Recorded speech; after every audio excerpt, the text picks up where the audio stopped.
السلام علیکم ورحمۃ اللہ وبرکاتہ۔ دوستو، آپ سن رہے ہیں راشد رضا وائز۔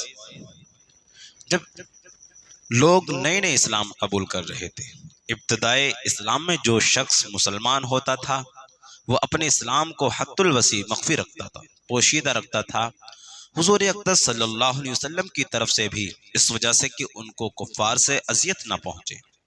اخفاء کی تلقین ہوتی تھی۔ جب مسلمانوں کی مقدار 39 تک پہنچی تو حضرت ابوبکر نے اظہار کی درخواست کی کہ کھلم کھلا علی الاعلان تبلیغ کی جائے۔ حضور اقدس نے اول انکار فرمایا، مگر حضرت ابوبکر صدیق کے اصرار پر قبول فرما لیا اور ان سب حضرات کو ساتھ لے کر مسجد کعبہ میں تشریف لے گئے۔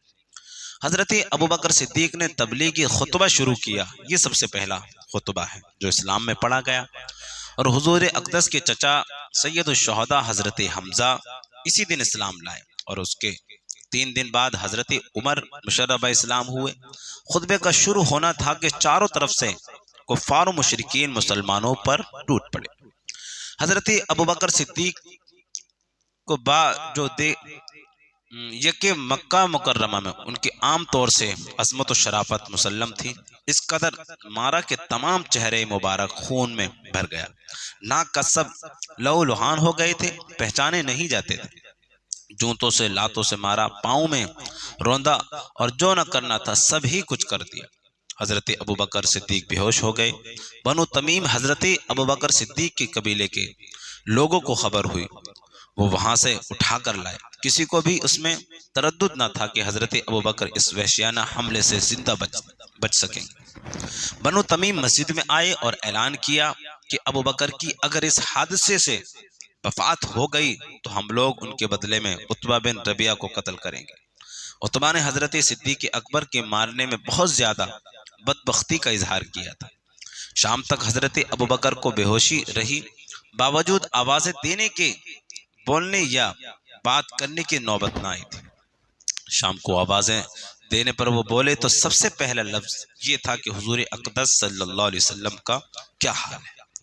لوگوں نے اس پر بہت ملامت کی کہ انہی کے ساتھ کی بدولت یہ مصیبت آئی، اور دن بھر موت کے منہ میں رہنے پر بات کی، وہ بھی حضور ہی کا جذبہ اور انہی کے لیے۔ سبحان اللہ۔ لوگ پاس سے اٹھ کر چلے گئے، بددلی بھی تھے اور یہ بھی کہ آخر کچھ جان باقی ہے کہ بولنے کی نوبت آئی، اور آپ کی والدہ ام خیر سے کہہ گئے کہ ان کے کھانے پینے کے لیے کسی چیز کا انتظام کر دیں۔ وہ کچھ تیار کر کے لائیں اور کھانے پر اصرار کیا، مگر ابوبکر صدیق رضی اللہ عنہ کی وہی ایک صدا تھی کہ حضور کا کیا حال ہے، حضور پر کیا گزری۔ ان کی والدہ نے فرمایا مجھے تو خبر نہیں ہے کہ کیا حال ہے۔ آپ نے فرمایا کہ ام جمیل حضرت عمر کی بہن کے پاس جا کر دریافت کر لو کہ کیا حال ہے۔ وہ بیچاری بیٹے کی اس مظلومانہ حالت کی بیتابانہ درخواست کو پورا کرنے کے واسطے ام جمیل کے پاس گئی اور محمد صلی اللہ علیہ وسلم کا حال دریافت کیا۔ وہ بھی عام دستور کے موافق اس وقت تک اپنے اسلام کو چھپائے ہوئے تھی۔ فرمانے لگی میں کیا جانوں کون محمد اور کون ابوبکر، تیرے بیٹے کی حالت سن کر رنج ہوا، اگر تو کہے تو میں چل کر اس کی حالت دیکھوں۔ ام خیر نے قبول کر لیا، ان کے ساتھ گئیں اور حضرت ابوبکر کی حالت دیکھ کر تحمل نہ کر سکی، بے تحاشا رونا شروع کر دیا کہ بد کرداروں نے کیا حال کر دیا، اللہ تعالیٰ ان کو اپنے کیے کی سزا دے۔ حضرت ابوبکر نے پھر پوچھا کہ حضور کا کیا حال ہے۔ ام جمیل نے حضرت ابوبکر کی والدہ کی طرف اشارہ کر کے فرمایا کہ وہ سن رہی ہیں۔ آپ نے فرمایا ان سے خوف نہ کرو۔ ام جمیل نے خیریت سنائی اور عرض کیا کہ بالکل صحیح سالم۔ آپ نے پوچھا کہ اس وقت کہاں ہیں؟ انہوں نے عرض کیا کہ ارقم کے گھر تشریف رکھتے ہیں۔